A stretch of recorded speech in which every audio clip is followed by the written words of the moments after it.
Welcome back to Vex Off-Road. Today's going to be a little bit different because the Jeep's still broken, so we're going to go over my favorite mod for the Jeep Wrangler.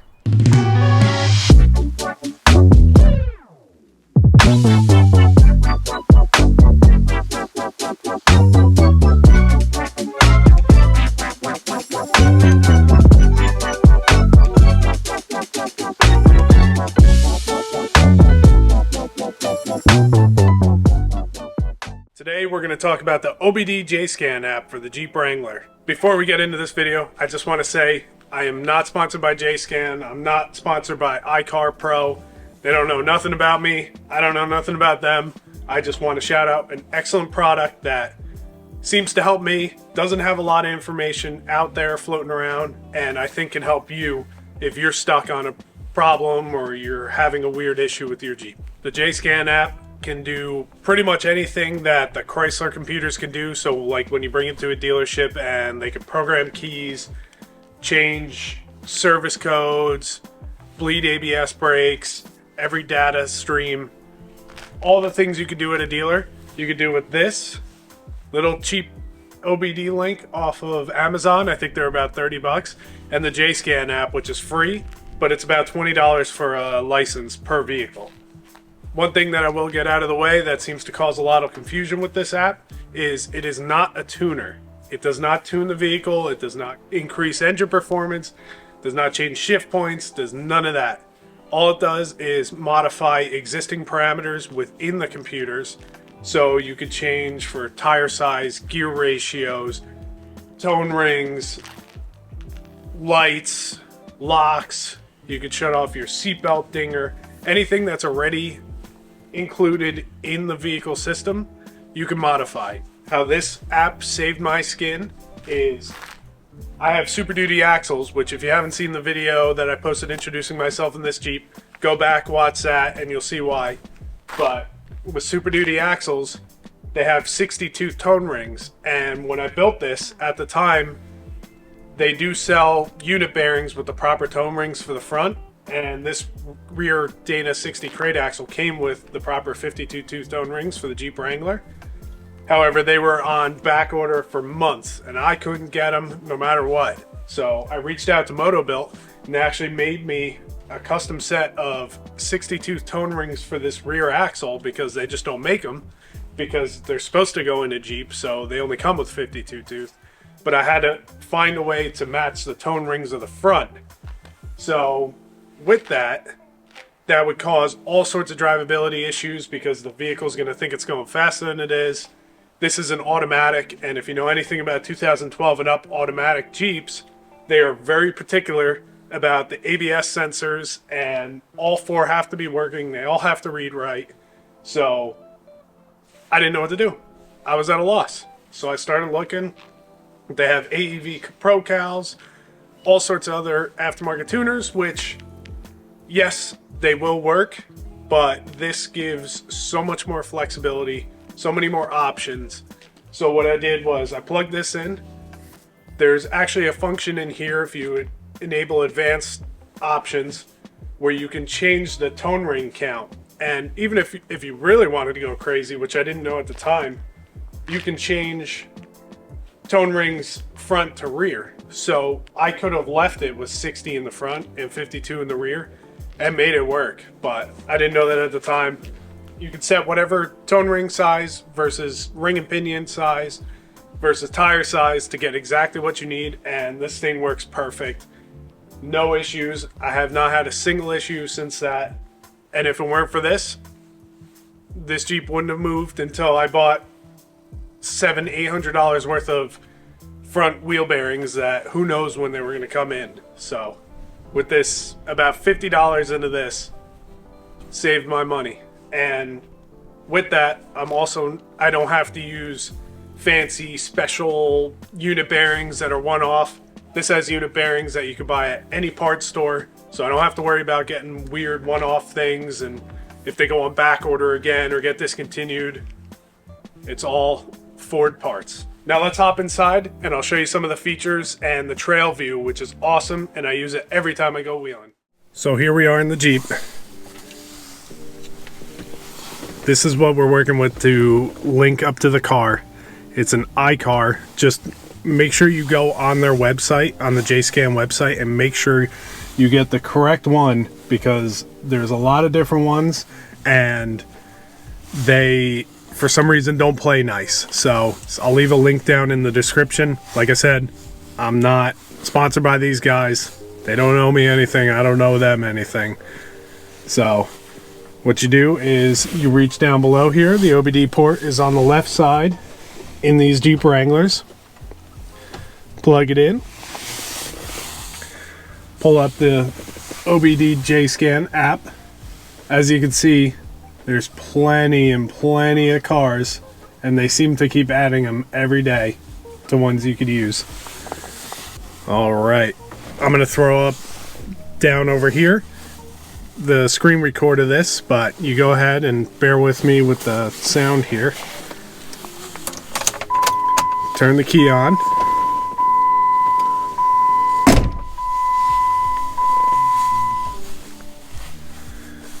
With the key on, you go to Wrangler JK, which is what I have. This is a 2016, so I go to the 2007 to 2018 model. As you can see, it's going to think and do its thing. Select Auto Connect.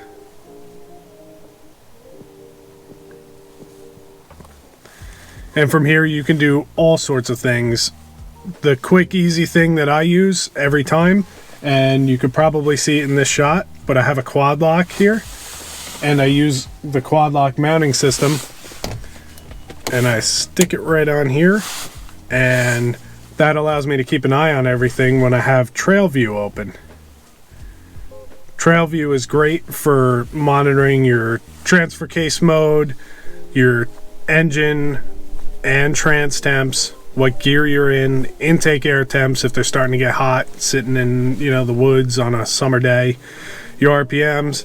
You see up top there's the front and rear lockers, which if you have a Rubicon, you know you can't activate the front locker without the rear locker using the switches on the dash, but with this you can. So you can kind of do front digs if you really wanted to. Doesn't really work without cutting brakes, but you could do that. You can lock the rear at any speed if you want to be in 4 high and go bajaing around, anything like that. Now what's cool is on the bottom here, if you hit tap for more, you'll see all these options will pop up. Now something here that you probably haven't seen in many other products before, but if you look in the middle, these squiggly lines, that's to shut off all the nannies on the JK, which, as you know, you can't do without some sort of device interface with this, because if you press and hold the traction control, there's still something is going to be on, whether it's stability or something. But with this, you press it and you'll see all the lights will come on the dash. My ABS and brake lights start flashing. But now you can do whatever you want. You could power slide, you could do donuts, you could have all sorts of fun that Jeep didn't think you'd want to do.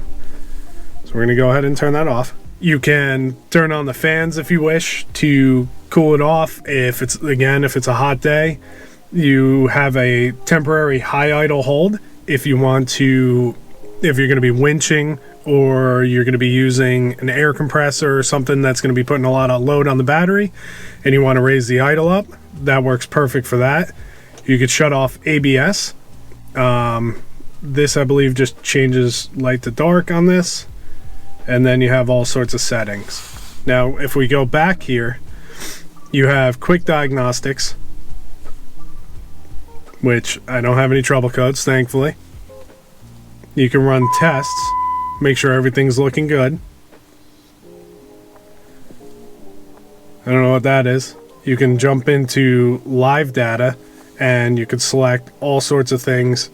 Typically what people use this for is if you suspect a ABS sensor going bad, you can select ABS. There it is. So you can jump in under modules and hit anti-lock brakes. and view live data, and you can go into all these, but for example, press right front wheel speed sensor, and if you suspect that wheel speed sensor is going bad, you turn this on and watch it, and if it flickers in and out, or it's not picking up, or it's reading weird, save you a whole bunch of time and effort trying to figure out what's wrong with this thing. Okay, another great section is under the adaptations. This is where you do all your changes to pretty much everything. So these Jeeps were sold in all sorts of markets, overseas, everything, with different options and different codes and body codes and stuff. So what you can do in here is, you'll see as I scroll through here, there's tons and tons of different things you can do. Daytime running lights, you can configure those. You can program keys, so no more trips to the dealer. I know sometimes the cheaper Amazon ones can be a little finicky on getting them programmed, and I personally have never programmed one, but I know a lot of people do, and that's a huge thing for them because a lot of dealers charge $150 plus, you know, an $80 key plus the cutting of the key, so that's huge. You can convert the lights from Euro to American. I don't know exactly what that does. It's probably has something to do with the daytime running lights and the turn signals. Under miscellaneous settings, there's all sorts of things you can change depending on how loaded your vehicle is. If you put heated seats in a vehicle that didn't previously have them, you can hit heated seat and you can turn that body code on in the computer so it detects it. Towards the bottom here, you can change if the vehicle is equipped with optional side airbags. Personally, I wish that worked because this Jeep has side airbags, and for a while I had Corbeau seats in it and I still have an airbag light on. I don't know why. I think it's probably has to do with the seat belts not being in and no pretensioner, but that would have been nice if that worked. It may. I might still have the light on for something else, like I said, maybe the seatbelt, but didn't work for me. You could change the radiator fan type. So I don't want to scroll through here because I don't want to mess it up, but this works, I believe, if you have an older style JScan and you're using the newer fan, or if you're doing an engine swap and you're going from a pulse width modulated fan to something else. You can add remote start. Obviously it requires all the modules and switches and proper keys, but this is how you would turn it on within the system itself. As you can see across the top, it says this option may require additional hardware like a hood pin, which mine does because it came from the factory with it. Tip start, just one of those little quality of life things. You may not even notice if you have it, but what it does is when you hop in and you put the key in the ignition, you could just tap it and it'll finish the start cycle and start the vehicle instead of just, you know, cranking for a second. So that's always awesome to have. Or if you don't like it, you can turn that off. Right here's the big one, tire and axle settings. As you can see, there's all sorts of things in here. You can change, like I said, the front tone ring count versus the rear tone ring count. Axle locker type. Don't know what you'd need that for. If you just had front or rear lockers. The axle ratio. As you can see at the top here, I have 5/38 in this. As I said earlier, I have 60-tooth tone rings, so with that, the vehicle thinks it's going a little bit faster than it is because it's picking up more teeth per revolution. So I had to dial it back to 466, and it worked perfect with this. My speedometer is right on the money. You can change your transfer case ratios if you put an Atlas or something else similar. That way the automatic transmission doesn't freak out and think it's slipping. And another big one is under here. It's under vehicle maintenance. Is right here, the ABS brake pump bleed. What this does is if you've ever done calipers or anything, any sort of brake line work on your Wrangler, you know the ABS pump is mounted in a position, and the way the lines go in it, you can't evacuate all the air from it and bleed it out properly without using this. So like for me, I have an upgraded master cylinder and booster for the 1-ton axles, and this saved me a whole trip to the dealer with them hooking it up to their systems and everything. Best thing ever. You just go in, you follow the prompts. I'm not going to start it here because I'm not going to be doing it, but it'll run the ABS pump, push all the air lines. You're going to have to go around each corner and crack the bleeders, and it'll push it through for you. And it works excellent because I had still a little bit of a soft pedal after doing the swap, and this firmed it right up. So as you can see, this app is great, does everything that I need. I can't say enough good things about it. So let's hop back out and let's finish this video.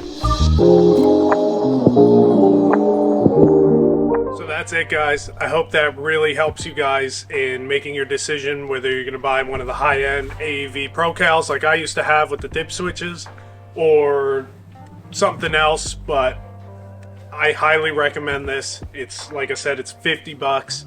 It lasts forever. It lasts for the life of your vehicle. The license is married to the vehicle, and it does so many things. I could spend hours and hours and hours making this video, going in depth into every single little thing and caveat, and there's just too much to cover for one video. But I try to hit all the basics for you. All the little nuances and all the little things that you could do with this are excellent.